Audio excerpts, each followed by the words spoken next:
Hello, ladies and gentlemen, my name is Mangus, and today I welcome you guys to a brand new Advanced Wars by Web replay commentary. Do you guys like long matches? Do you guys like intense matches with tons of units on each side?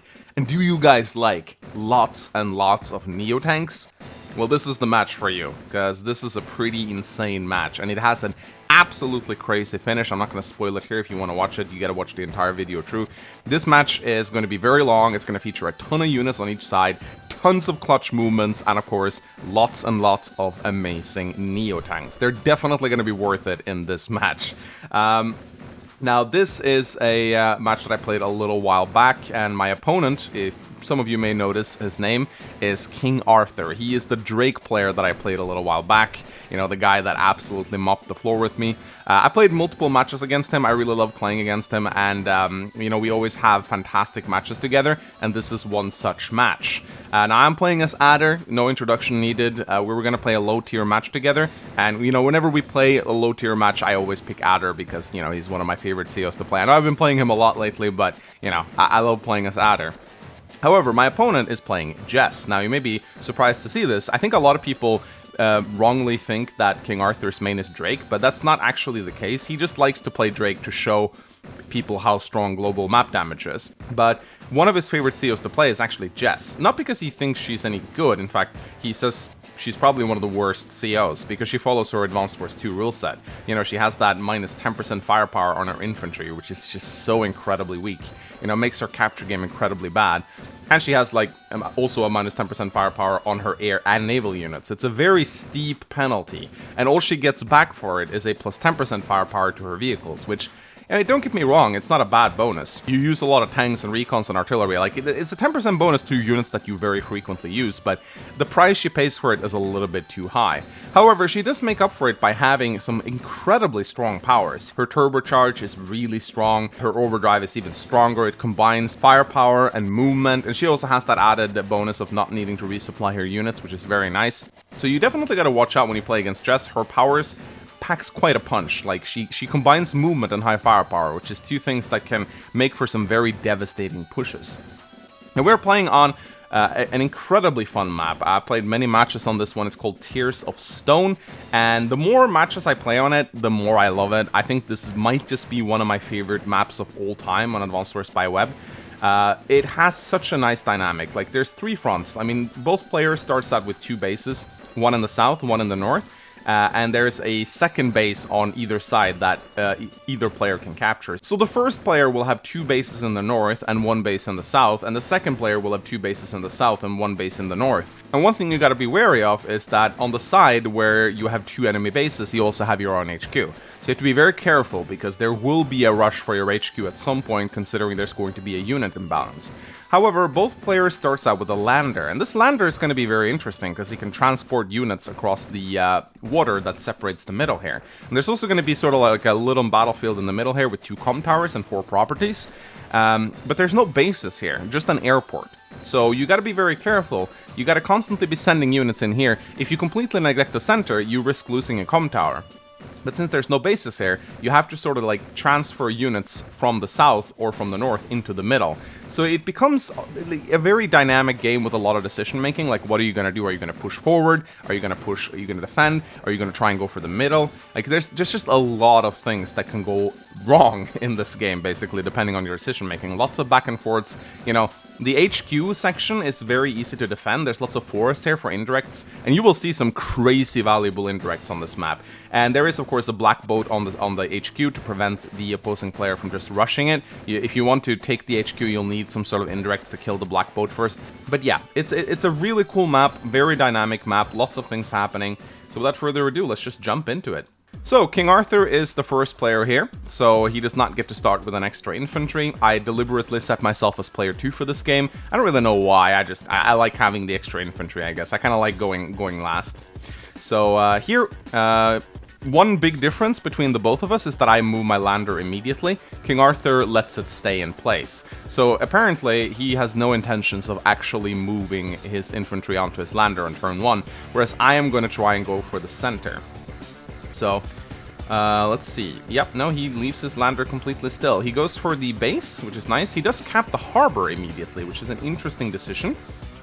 Whereas I decide to move my lander immediately, so already you can see a big difference in our playstyles here. Now I go for my base, and I start going for this base as well. So basically lately I've been looking into my capture game. And I've come to the decision that I actually rush for contested properties a little bit too much, more than I should. When you play against a very aggressive opponent, you will get punished hard for foregoing your own properties around your base and going for the properties in the center, because you're giving up a early game income advantage, and this can very easily translate into your opponent having more tanks than you and just rolling over you. And you don't want that.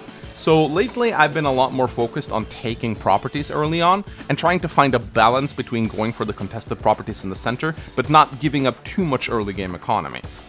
So here you can see, I'm loading a unit into my lander immediately and loading a unit onto the center. I'm going to go for these center properties right away. But this isn't really that... There's not really any point in doing that unless I plan to go for these two properties, because these are the properties that are, I guess, contested on my side. So, but still, you know, I'm foregoing a bit of an early income lead here to try and go grab a contested property. Let's see if it actually ends up paying off. So King Arthur goes for the base, and he continues to cap property. You can see he goes just for the properties that are closest to his base. And now he decides to move his lander down. Let's see what he decides to do with it.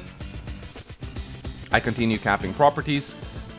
And I go for this property in the center right here. Not going for the comm tower. This is another mistake that I've done a lot in my matches recently. I've gone for a comm tower way before I actually need to. You know, comm tower, if you capture it too early, it's just going to sit there and be useless. You don't need to capture the property until you actually start taking engagement. A comm tower gives you no income, you cannot repair on it, it's practically useless, it just gives you a 10% firepower increase, which is not useful in the early game when there are no engagements taking place. So definitely don't rush the comm tower, there's no point. You can try and rush the enemy's comm tower, but chances are you're not really going to be able to hold it. So it's King Arthur's turn. Again, you can see he just caps nearby properties. He's not going for the contested ones at all, but here he loads his infantry into his lander, and he does the same thing. He actually unloads the infantry onto the bridge here, which is interesting. Instead of, I guess he cannot reach the shoal right here, but I think he wants to go for this property right here. I think that's what he's doing. So my turn rolls in, I finish capping my property, and I send my lander over here. My plan is I'm going to cap this property, then I'm going to move my infantry over here, and then I'm going to move the lander over here and drop off the infantry on this mountainside right here. To get a little bit of scouting information and see if he's sending an early game tank or me or something, and maybe grab myself a contested property. So once again, continuing to go for these caps. Let's take a look at our income lead right now. So right now we are completely tied, 7,000 to 7,000. So our capture game is actually very similar here. Our values are also similar. Look, keep in mind that the reason why our values are so high is because we start with both a lander and a black boat. It's a little bit misleading, but that is why.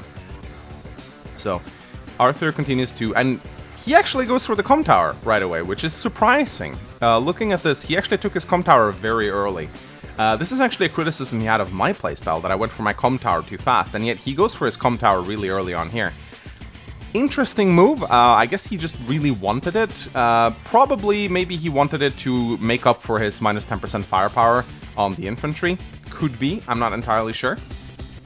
And then he goes for the early game tank. And again, this is something I've been noticing with most top players. They always open up tank. This seems to be the best way to open up most games on Fog of War. Just going that early game tank. Very rarely do I see top level players open up recon these days. So it definitely seems to be so I guess you could call it the meta game, you know, the early tank. So here I move my infantry down here instead of going for the comm tower. The reason why I move my infantry down here is there's a forest tile. It allows me to scout both of these properties to see if there's any shenanigans going on. And I can't reach either of them this turn anyway, and I don't want to go for my comm tower yet because there's not going to be any engagements taken, at least not that I know of. And I wait on my lander here. So far, nothing out of the ordinary. I have not built a tank yet, but King Arthur has opened up with a tank of his own. So let's see how this goes. He continues to cap the properties, and we're still tied in terms of income. He moves another infantry into the middle with his lander, and he moves his tank forward. And he builds the second tank. So already he has 2 tanks out. I have no tanks out. How is this gonna go? So I decide to move out I start capping my airport. We're still tied in terms of income, and I go for this property right here. Still not going for the comm tower. I move my infantry onto my lander, and I drop it off into the mountain side right here. I just do not spot the enemy tank. It is just outside my vision range. So I was very surprised when I saw this, because I only see a single infantry. I thought he'd be closer to the middle by now. But I decided to start capping this property right here. And again, I'm just building infantry. What am I doing, ladies and gentlemen? What am I doing? My opponent has 2 tanks. I haven't built a single tank yet. How will this go? So King Arthur starts capping the center properties right now. He sends his tanks into the middle. He still doesn't see my infantry on the mountain, which is nice. He starts going for his airport, even though he's Jess. Still going to be nice to get that. And he moves his tank into the center, which is interesting. I'm guessing he thinks I'm going to go heavily into the center here. And he builds yet another tank. And another tank. So he has 4 tanks right now. I have 0. What am I doing, ladies and gentlemen? I think you know. I think a lot of you have guessed what I'm going to do here. So, I once again continue to go for the properties, send my landers back. I start capping this property right here. I didn't think I'd actually get it, but I didn't see any units here. And I didn't know, but he has moved his tank into the center, so I'm actually going to end up getting this property. And I continue moving forward. And wait for it, wait for it. There you go. Bam! The Chatter Neotank, ladies and gentlemen. So, this was obviously a huge gamble, but I know that King Arthur loves his early game tanks, and I know he likes to build a lot of them. So my thought process was, okay, what unit hard counters tanks? Well, I guess a medium tank, but the medium tank is slow, and it takes a long time to get into the center. The Neotank, on the other hand, can match the tank's speed, and it one-shots them. So I was like, okay, if he's gonna spam tanks like he always does, I'm gonna save up for a Neotank, and I'm just gonna rush that monster into the center. I'm gonna start one-shotting tanks. And will it end up working out? Find out, I guess. However, I do realize that I need some tanks, so I build a tank of my own. You know, I can't just survive on Neotanks alone, but I don't think he expected this early game Neotank.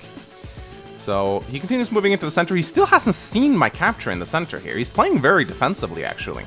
He moves his tank into the middle here, moves another tank in, sends his lander back. He builds an infantry. And now he starts to move out. Now he actually seems to change his mind and actually send the tank up here. So a bit of a weird... he's being a bit indecisive here. You know, he sends his tank into the center first, and then he sends his tank up north. So I guess he had a change of heart here. And he builds an artillery. Pay attention to this artillery. It's going to be one of the most cost-effective artilleries you will ever see in Advanced Wars. It's going to be absolutely ridiculous.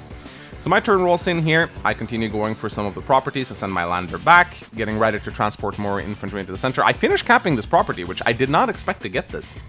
I was very surprised, actually. Very surprised to get this. And now, finally, I decide to start going for the comm tower. I build a transport copter, because on a map as big as this, with so much income, you definitely can afford the early game transport copter. And it's going to be very valuable, you will see. So...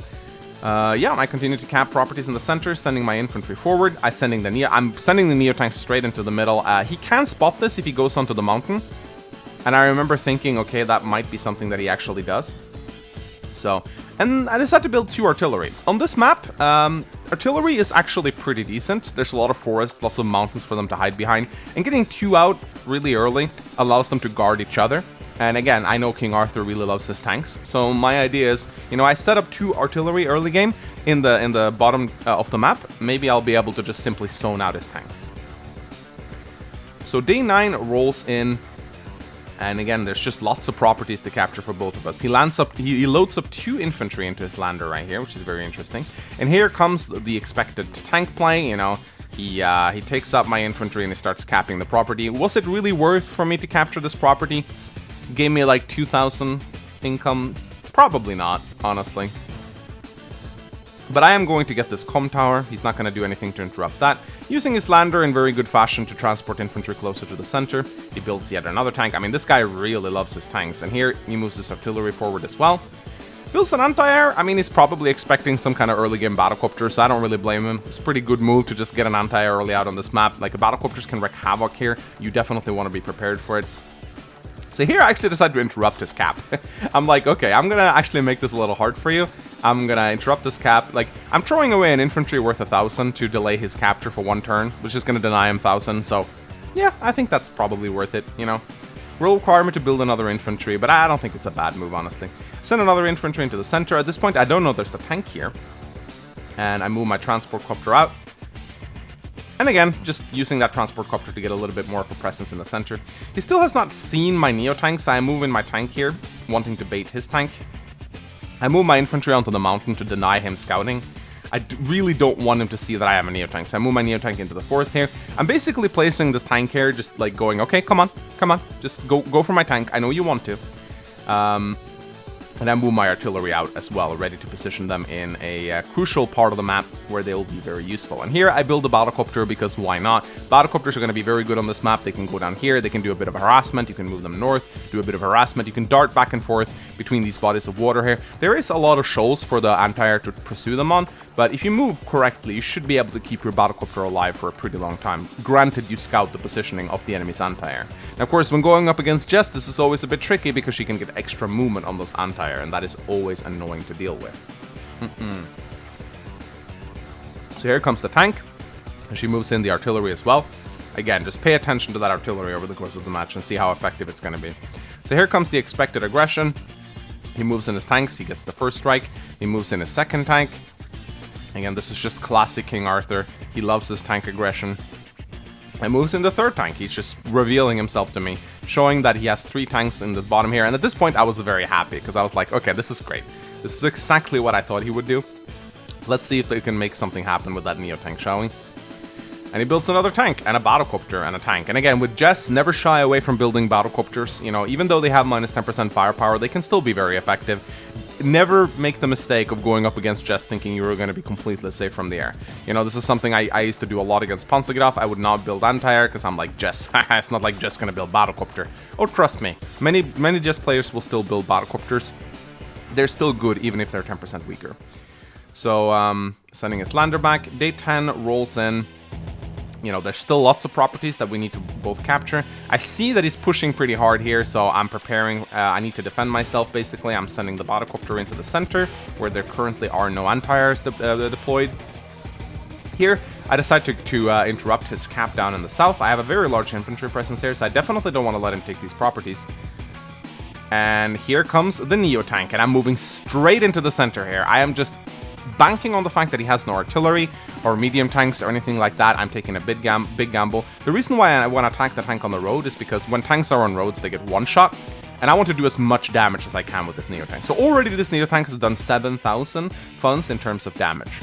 It needs to kill 2 more tanks to even make it, to even earn itself in slightly, and even then it still needs to kill another infantry before it is killed units worth 22,000. So let's keep track of this Neotank and see if it is indeed worth it. So I move my tank back for repairs, and I move in my artillery. Basically, this Neotank, my idea is that it's going to give me time to get this artillery into position. And by the time he counters with a medium or Neotank of his own, I will have the artillery in position to counter him. That's at least what my thought process is right here. So, I move my transport copter up here. This was honestly a bit of a mistake on my end. Looking back at it, I already disliked this move from the moment I finished it. So this transport copter, I moved it in, but here's the thing. I already have this lander here to transport infantry units. I should have moved this transport copter down south where I have 2 bases and there'll be more. Like, look, there are 2 infantry just waiting for a transport down here. Moving this transport copter up here, it's just gonna make this lander sit here and be useless. I was not a big fan of this move, but here I decided to build my second Neotank. Again, I see all the tanks, and I realize that I'm not gonna be able to keep up with his tanks. Like, he already has 2 tanks that I can see, and probably more that I can't see. So I'm like, okay, I'm just gonna build a Neotank then. Fine, I'm just gonna build a Neotank and scare you away. So again, lots of Neotanks in this mission. So right now, let's take a look at our income. I have 25,000 to Jess's 23,000. So, or sorry, that is, yes, yeah, that is indeed the income. So I actually have an income lead right now, and I have a big value lead as well, 121,000 to 103,000. So I'm doing pretty well in terms of my income. I'm actually being slightly better in terms of the capture here. But Jess is about to start capturing one of my properties, and she is moving forward. She has that artillery backing her up. That's going to be such a powerful artillery. She backs off with her tank and uses the black boat for repairs. Pretty clever. So yeah, I definitely think King Arthur was taken very off guard by my Neotank here. I don't think he expected it at all. He definitely has to pull back now, giving me lots of ground. He moves his Anti-Air into the center, which is a pretty good move on his end. He knows that the Battlecopter is going to come from the center, so it's nice to have the Anti-Air in the center for sure. Again, using that lander very cleverly to transport more infantry into the center as well. And he's not letting up his aggression in the north as well. And here comes the expected medium tank. Now, a medium tank can be good against the Neotank if it gets to shoot first. The problem is, if the Neotank gets to attack the medium tank first, the medium tank is absolutely obliterated. And that's almost 16,000, like, thrown right out of the window. So building a medium tank to counter a Neotank, it's a bold move. It can work if you, like, the dream scenario is, of course, the Neotank is on a road and you get to shoot on it from a city or something like that. Then you will take roughly like 5 HP off it with your medium tank and you'll take like 3 HP back in terms of counterattack. Very, very cost-effective trade. However, that does require your opponent to make a big blunder. So let's see if that is what I end up doing. So my turn rolls in here, and of course, at this point, I know he probably has some kind of response to the Neotank, but I know I have one more turn to play around with it. Because he just spotted my Neotank now, which means he just built a response to it, which means I don't need to retreat it just yet. This is the beauty of hiding your units. Now, I go in for the capture in the center here. I don't see that he has these units here. You know, on this map, you definitely want to occasionally poke units into the middle just to test if your opponent has any presence here, because sometimes your opponent will completely neglect the center, and these properties will just be up for grabs. Of course, he is plenty prepared to interrupt me. You know, he has a Battlecopter, an Anti-Air, and 2 infantry, 3 infantry actually, but I don't see any of them, so I'm just going, okay, I'm going in here as well. But now I do see the Anti-Air. So even though this infantry will get wiped out, just the fact that I spotted the Anti-Air means that I can change my decision making. Now this Battlecopter, I was probably planning on sending it into the center. Now I will send it either north or south. So just seeing this Anti-Air is huge. And here, I move my infantry down here into the forests, because I think if he's going to come and interrupt it from the bottom, I might be able to trap him. And here, I send my infantry into the mountain just to get some scouting. I see that he has a very large army. I move my Neotank into the forest. I don't want to reveal that I have it. But I still decide to interrupt his cap here. I don't want to let him get this city. That would be very bad for me. And I'm still going to do what I can to interrupt it. I see that he has an artillery here right now, and that is really bad for me. I move my Battlecopter immediately down into the south, away from the Anti-Air, where it can be more useful. And here I build a rocket, and this is going to be a very good rocket. There's a lot of good positions to place it in. This rocket is going to be very integral in defending my HQ. Probably could have done the same job with an artillery, honestly, but I wanted a rocket. So here, once again, I move my Neotank onto the plains. I take out another tank. I know he doesn't have a response for my Neotank yet. So that is 14,000 that this Neotank has done in terms of damage. Let's see if it indeed ends up being worth it. So again, I push pretty hard down south. I start capping 2 of his properties, captures another 3rd neutral property, and I decide to move in my artillery as well. They're both guarding each other. They're protected by mountains and infantry. And look at this. If he indeed tries to go for my Neotank this turn, he will get shelled by artillery. And he's not in range of the Neotank, but if he decided to build a Neotank of his own, I would have been able to counterattack him. So as you can see right here, both players are pushing pretty hard on the other player's HQ. So I decide to build even more infantry, and I build a 2nd transport copter, because at this point I realize this is going to be a long match. This is going to be a very long match. So having 2 transport copters probably going to pay itself in the long run. So Arthur decides to join cap his infantry there. Pretty well played. He moves in with his tank, takes a shot at my tank. That's always a good move. Decides to take a shot at my infantry in the mountain. He's playing very aggressively here. Interrupts my cap with his Anti-Air. Comes in and interrupts my cap with his Battlecopter. And he activates his turbocharge, which is interesting. So that does indeed allow him to attack my Neotank with his medium tank, which is why I think he popped it. So he also gets that 10% firepower and defense increase, of course, which is always nice. So this is a pretty well-placed turbocharge, I would say. He attacks my tank with his own tank, completely wiping it out. Really well played there. He interrupts my capture, and here comes the medium tank. So that's a pretty good shot, you know, takes 5 HP off a Neotank. That's 11,000 damage that he just did there. Definitely cost effective, of course. He sees my artillery, so I'm guessing he's just sacking the medium tank, which is, you know, interesting play for sure. Let's see if it ends up being worth it. So here I actually almost have my superpower ready. And here he builds his own Neotank. You know, you need a Neotank at some point to counter the enemy's Neotanks. So here, my day 12 rolls in. I don't remember if I actually activate my superpower here. Yeah, I actually take a shot at his infantry with my artillery here. And here I pop my Sidewinder. And Honestly, looking back at this, I'm not a big fan of this. I should have popped my normal power. Yes, there is a normal power penalty. It'll cost you 20% extra if you activate it when you have more than you need to. But did I really need the 2 extra points of movement in this situation?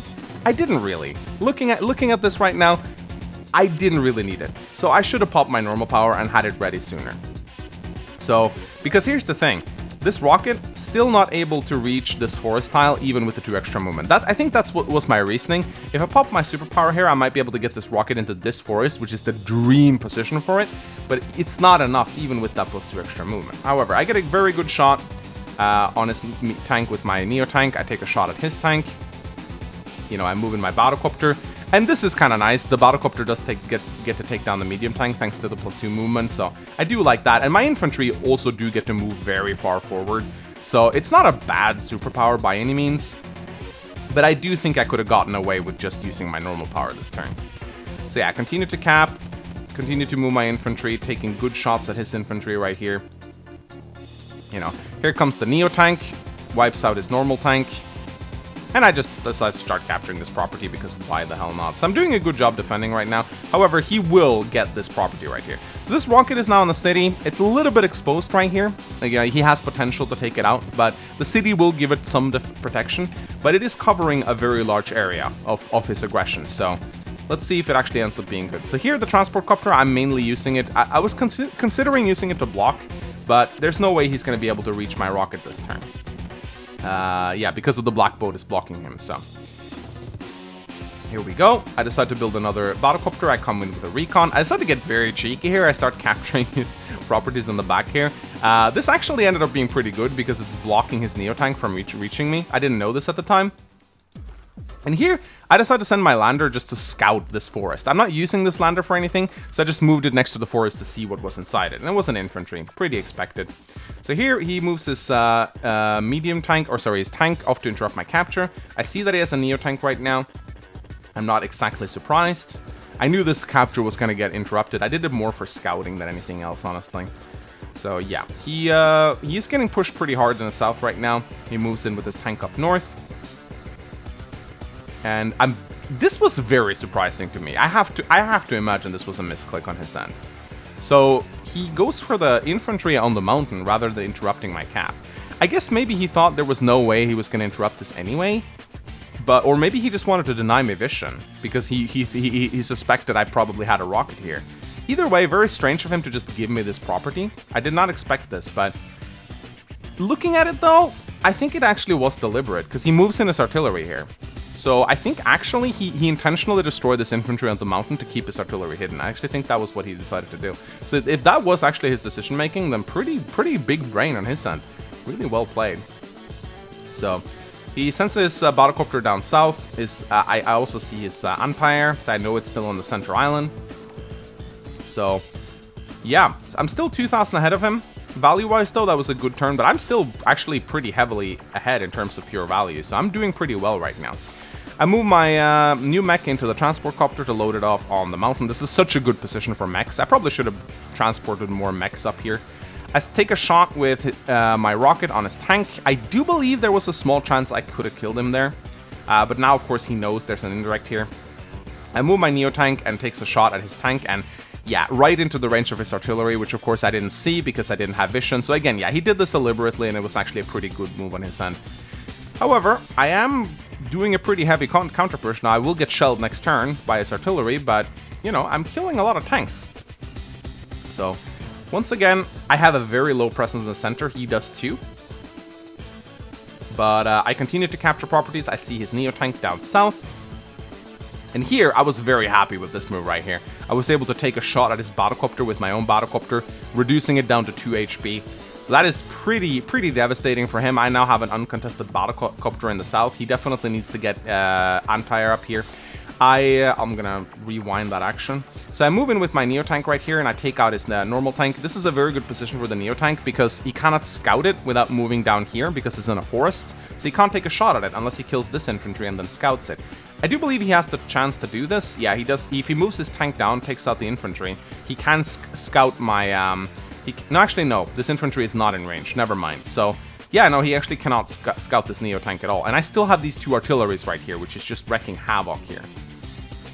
So I move my recon, take out his infantry, and I'm splitting up my artillery right here because I don't know which sides he plans to go on. And now he has 2 Neotanks in the center, or in the south, so this is starting to get a little bit scary for me right now. But I don't want to let up on the aggression still. So I move in my anti-air here. I think I expected him to have more battlecopters, and I built 2 tanks of my own. At this point, I probably needed something more substantial. I also build an anti-air up north because I'm expecting a battlecopter to show up. I just don't want to be taken off guard by any air units. So day 14 rolls in, he drops my cap, which is good on him. He takes out my infantry down in the south, and here comes the Neotank taking out my recon, so he deprives me of a lot of vision right now. He moves in, takes a shot on my infantry on the city. Pretty bold move, honestly. And I think he wants his turbocharge. I think that's why he's charging up for his turbocharge right now, hoping that he'll get it, because he wants to take a shot at my Neotank. And he does indeed get his turbocharge. And I remember when I saw him pop it now, I was like, what is he doing? You know, he's taken most of his attacks already, but it's to maximize the damage he dealt with his artillery. That's why he wanted a turbocharge. Pretty well done on him. He takes a shot at my Neotank with his tank. Gets a pretty good luck roll, I think. So he completely obliterates my Neotank. It also gives him the movement he needs to send his anti-air down and take my battlecopters. This was a really well-popped turbocharge. This was incredibly well done on him. Alright, builds a 3rd Neotank down south. Yep, ladies and gentlemen, Neotanks are indeed worth it. So the value difference is, I still have a value lead over him. 131,000 to 127,000. So despite having a very good turn, I still have the lead over him. So my turn rolls in, I pop my side slip, even though I have almost enough for my superpower. My rocket takes out his tank. This is going to be a very good rocket. My tank takes out his tank. I take almost kill his infantry. I send my Neotank back for repairs, and my anti-air in a defensive position. And my battlecopter is going to follow suit as well. So you can see his push in the north has really stagnated. He doesn't have any tanks left. He just has an artillery at this point. And I build a Neotank up north because I just want to push my advantage here. I continue pushing into the south. I get a good luck on his battlecopter here, taking it out. My mech rolls in, takes out his infantry. So I'm still not letting up on the aggression in the south here, despite the fact that he has 3 Neotanks and I have just 1 damaged Neotank. So yeah, I move my Neotank over here. Not a big fan of this move, honestly. I'm basically just exposing my Neotank to his Neotank. He should be able to kill it. It's on 6 HP. With Jess having a comm tower, she should be able to kill it. So not a big fan of what I did right here. Should have probably just kept it in the forest. I built 2 mechs because I realized that mechs are pretty good on these mountains, but honestly I should have followed it up with a Neotank of my own. I think I'm pushing too hard up in the north. So day 15 rolls in, and yeah, this is exactly what happens. He goes in for my Neotank. I don't know why I didn't move this artillery down here. Like this is incredibly stupid of me. I'm not covering... Like, why would I move my Neotank down here without covering it with the artillery? It's a huge mistake. Like, I know this is a meme. Probably biggest mistake of this match right here. Could have had this artillery down here to guard my Neotank. I didn't do that. Big mistake. And now he's really pushing hard forward with his Neotank right here. He is sending one of his Neotanks into my artillery range, but he's still doing a good job just killing my infantry. And here you can see Jess with her minus 10% firepower. Any other CO probably would have been able to kill this infantry, just did not. So, yeah, and follows it up with a medium tank. She's really going to push me hard back in the south if I don't do anything to stop it. And she realizes that this push in the north has kind of lost its momentum, so she pulls her artillery back. Don't want to lose it. But yeah, she's just regrouping. I know it's very confusing that I switch from he to she. I know, because sometimes I'm using Jess, sometimes I'm using King Arthur. I'm gonna try to stick with King Arthur. Sorry for misgendering you. So King Arthur, he follows it up with an anti-air. Very smart, because a battlecopter is just about to enter the fray right here. You can see his push right now is completely halted. I pop my side slip immediately, and here comes the Neotank. Using a Neotank to kill a 2 HP infantry. Maybe not the most effective use of a Neotank. What the hell is going on here? This is a replay bug. So I think this infantry moved away, but this will, I think I'm gonna try, actually no, I'm not gonna refresh, because that might take me back to the start. So I think this is gonna fix itself at the end of my turn. I do apologize for this. So here you can see there's actually nothing in the center. I should have just started capping. You know, this is what I mean in this map. Sometimes the middle will be completely undefended. So imagine if I had just started capping, I actually would have gotten this property. So, unless he diverted an infantry to deal with it, but yeah. So, here I decide to do a little bit of a retreat. I realized that, you know, there's no way I can stand up to 3 Neotanks. So, I could have actually taken a shot at King Arthur's Neotank right here, but I decided not to. So yeah, I'm pulling back right here, sending the anti-air up into the center, because I realized that there might be some infantry here. But yeah, I decide to chill a little bit here. And I build a rocket. Again, could be worth it on this map. I already have plenty of indirects, but I decided that I'm not going to be able to match his Neotank aggression, so maybe I can try to get a couple of good rocket volleys on them, you know. So, yeah, things are slowing down a little bit right here. The push on both sides have kind of ended. Things are stabilizing a little bit. But D16 rolls in, and King Arthur is rolling forward with his tanks and his Neotanks. I remember seeing this, oh, he just placed himself right in range of my artillery. Nice. That is nice. So, yeah, both players are kind of poking a little bit, just testing each other out, seeing if there's anything happening here. But the situation is definitely like stabilized on both sides right now. So both players just kind of rebuilding our armies, getting ready for another push. I'm using my battlecopters here to try and get more infantry into the center, building a battlecopter of my own, using that lander. I don't really know if this was worth it, but you know, moving an infantry over here, probably should have sent it into the center. Looking at the center is butt naked right now. Of course, I couldn't have known this. I get myself trapped, which is a little bit annoying. And here I send a battlecopter in to try and poke. I should have known there would be an anti-air here, but I decided to do it anyway. I figured, you know, why not? Maybe I can make something happen here. This is an alright position for the rocket, but it probably would have benefited from being here instead. It can only really shoot on the mountain right now. So here on mine, I take a shot at this Neotank. I only do 3 damage though.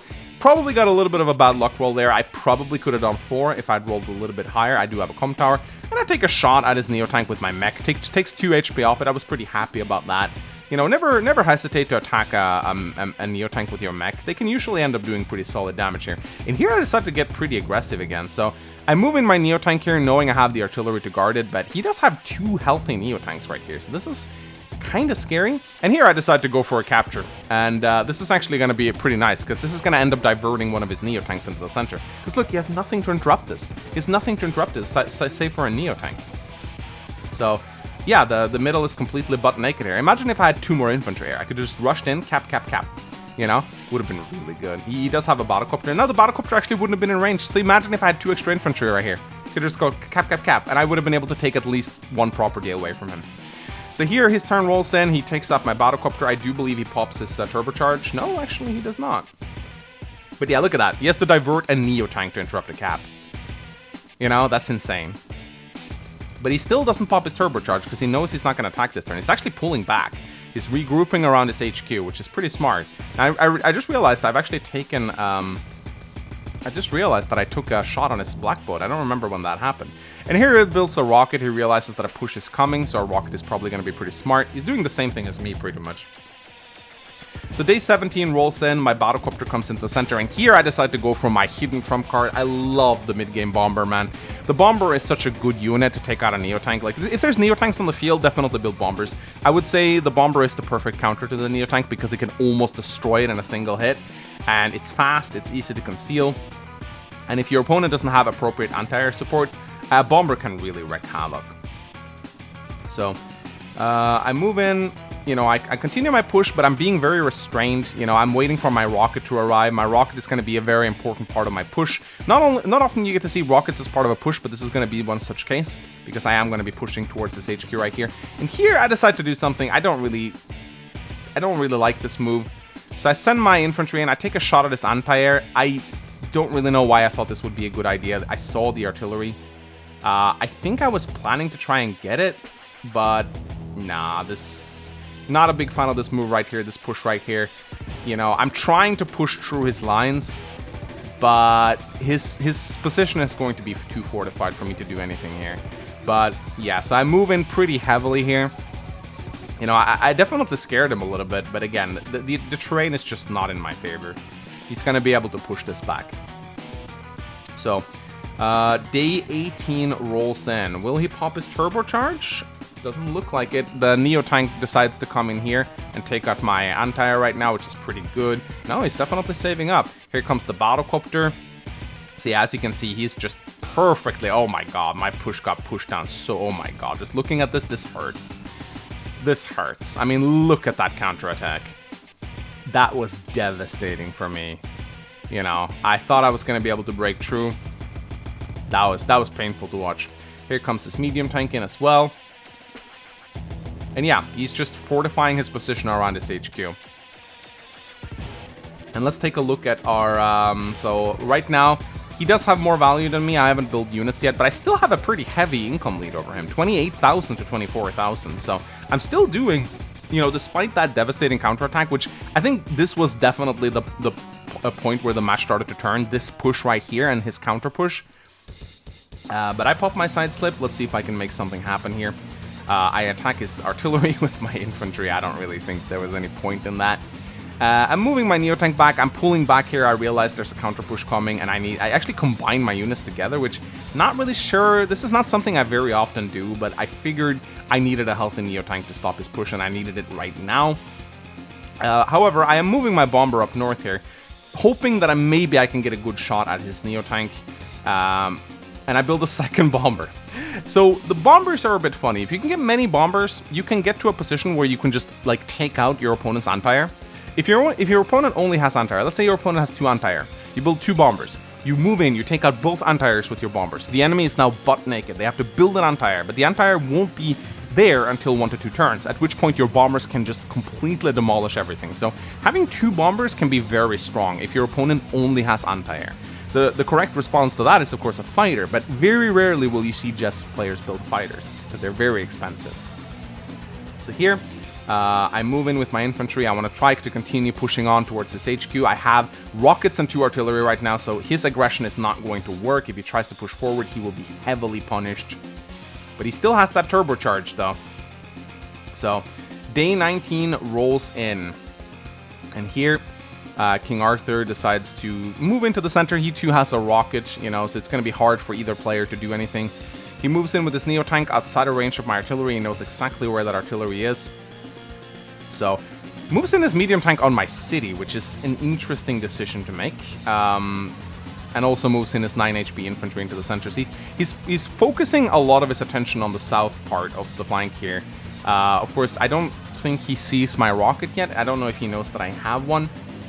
Builds a tank, and again, now he's preparing for a big monster push up in the north right here. There's a Neotank, there's rockets, there's tanks, so you can see we're gearing up, both players are gearing up for massive pushes on the opponent's HQ side. Day 19 rolls in, I pop my side slip. Again, so many side slips in this match. It's going to be mostly a defensive side slip though, because I'm not going to do a whole lot this turn. I'm moving my Neotank right here. I should have known there was a Neotank. This was a bad move on my end. I know there's a Neotank in the vicinity. This was not a good move on my end. I don't really know what I was thinking here. I guess I thought I might be able to shield it, but I'm moving my Battlecopter to attack his tank right here. Again, I don't really know why I insist on keeping pushing forward here. And this was not a good move either. Like, I am exposing myself way too much. Looking at this move right here, this was just horrible decision making on my end. I should have been defensive. I see that he's gearing up for a massive push. I don't know why I thought it would be a good idea to attack here. This rocket needs to be in this forest tile, not here. It's so exposed here, so many avenues of attack. Imagine if I had my rocket here, the bomber here, the Neotank here, and all my units around the HQ right now. It would have been very hard for him to push forward. Looking at this position, it would have been so nice to have an extra artillery here too. So yeah, not a big fan of this move. I build a medium tank. I don't know if that's the proper response. However, I am about to push pretty heavily down in the south right here. I have the rocket in a perfect position right now. It is covering pretty much every single surface area where it needs to cover. So yeah, both players preparing for a big push now. So there we go. One thing I really don't like though, like this lander is just not being used at all. Like, because every unit, I only have one base here. And the only base that I am using, like, I have to use it to build ground units. What I could have done is I could have used my transport copter to ferry infantry over here, and then used my lander to pick up the infantry and drop them off here. I think I definitely needed more infantry over here, so I should have done that. This lander is just sitting here being completely useless right now. So here comes the overdrive, and this is going to be a devastating overdrive right here. He moves in with his tanks, takes out my tank, and here comes the Neo. This was so devastating. Boom, Neotank gone. And I don't even have the rocket in position to guard it, which is not great. This was one, and there we go, yeah. Tank rolls in, takes off my rocket. This was absolutely devastating. Again, you can see my position is just crumbling right now. Such a big mistake on my end. I was so ready for this push. I had all the units in position. All I needed to do was center them around my HQ. But because I was an idiot, I decided to attack. And it completely cost me everything. Now, he's trying hard to counter push. He takes off my rocket, actually. So he completely kills my rocket, but that overdrive was insanely strong. So here he moves in, attacks with his Neotank 2, takes up my artillery. So this was a crazy good overdrive right here. Like, you can really see how devastating Jess can be when she lines up her superpower like this. Really crazy. And yeah, once again, just moving. Arthur is just centralizing his units around his indirects, keeping them safe. I did not do that. So my turn rolls in. Here comes the bomber, takes out the Neotank. This is why bombers are fantastic counters to Neotanks. I still have plenty of artillery in range. I take out his medium tanks. I am counter pushing him pretty hard here. You know, like, I'm doing a really good job pushing him back. Get a little bit of a bad luck roll on my mech here. The tank is moving in. I don't know what I thought this would accomplish. I don't want to let him get this property, of course. I'm going to interrupt him. So, again, I am actually completely shutting down his push in the south here. As you can see right there, I have a bomber. He doesn't have any anti-air in the vicinity. Look how butt naked the middle is. Imagine if any of us had any infantry here. Could have completely just started picking away at those properties. But I do have a bomber in the north, and he doesn't have his anti-air in position to deal with it. So it's not like I'm completely out of this game just yet. But of course, the monster push is going to come, and it's going to be absolutely huge. I'm trying my best to get a defensive position going on right here, but I know that he's going to start pushing for my HQ right now. So I realize at this point, I have to start pushing for his HQ. So he's, you know, once again doing the proper thing here. He's pulling his forces back, centralizing them around his HQ. Again, his defensive play is so good on this match. You know, he's just taking such care to protect his indirects. He's pushing when it's needed. He's also playing defensive when it's needed. So again, you can see he's gearing up for the push right now. Again, like, just moving his units together in a little blob, just completely keeping his units hidden, but not overextending either, just playing really well. So, however, I'm still ahead of him in value. Despite that insane turn, I'm still ahead of him in value. And here, I don't really know why I'm poking forward here. This infantry needs to stay in the mountain. Like, I did so many bad plays this turn. But I pop my side slip and I get ready to move in on his HQ. I realize that my HQ is going to fall very soon. I need to push forward right now. I move in with my bomber, takes out his tank. I realize that he has anti-air right now, so I have to try and protect it somehow. So I move in my own tank. Again, what am I doing here? I need to... yeah, there we go. I was starting to wonder, like, I need to protect my own bomber. However, he has an artillery here. So at this point, I probably should have put the mech here instead. So an 8 HP tank can definitely be killed by an artillery, especially a Jess artillery with a comm tower backing it up. If I had put my mech here, though, it probably would have survived. And that would have guarded this bomber against this anti-air. So that's another huge mistake on my end. Again, I'm just noticing all these little mistakes I'm doing right here. So, but yeah, I'm trying my best here to try and prepare for his push. I build another Neotank because I realize I need heavy firepower. But one thing you will actually start to notice now is my lack of vision. As soon as King Arthur will systematically start to pick away my infantry right now, and as a result, I will be completely blind in the north. And you will see just how devastating this becomes. So day 22 rolls in. He deletes his black boat. Oh my god. That is such a big... I did not realize he did this. So he actually deletes his black boat to move in, and that is such genius. Oh my god, what a move. He deletes his black boat to take up my bomber. What a play. I didn't realize he did this at the time. But he builds a second Neotank, and now he will begin the push.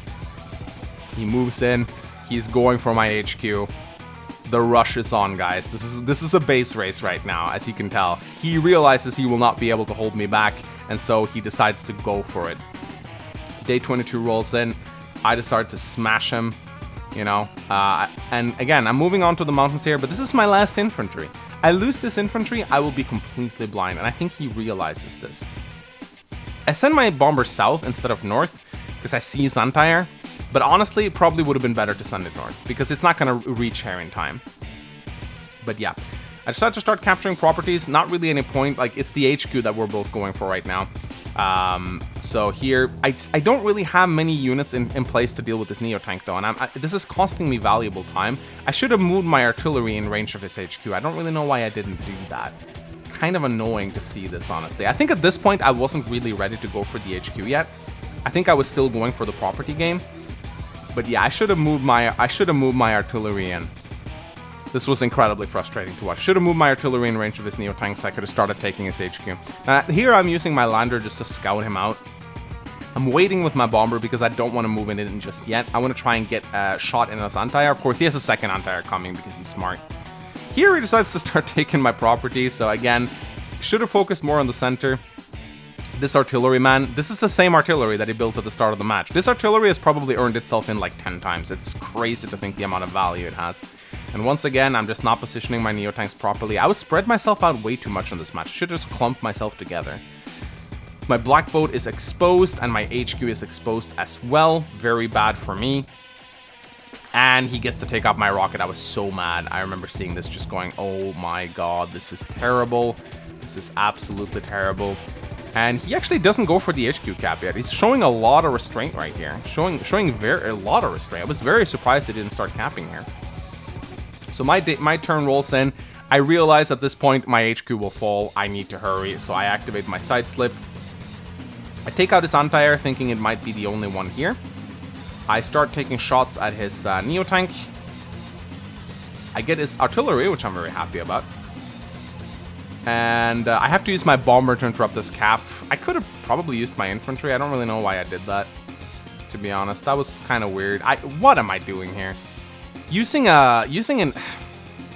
I can't believe how bad I played right now. This was frustrating to watch. Like, I have an infantry with side slip. It's in range. Why am I using my bomber to interrupt the cap? This bomber should have gone down here. He has no anti-air. None. 3 Neotanks, not a single anti-air. This bomber could have wrecked havoc down here. What am I doing? Using it to interrupt a cap, this is frustrating. This is so frustrating to watch. Oh my god.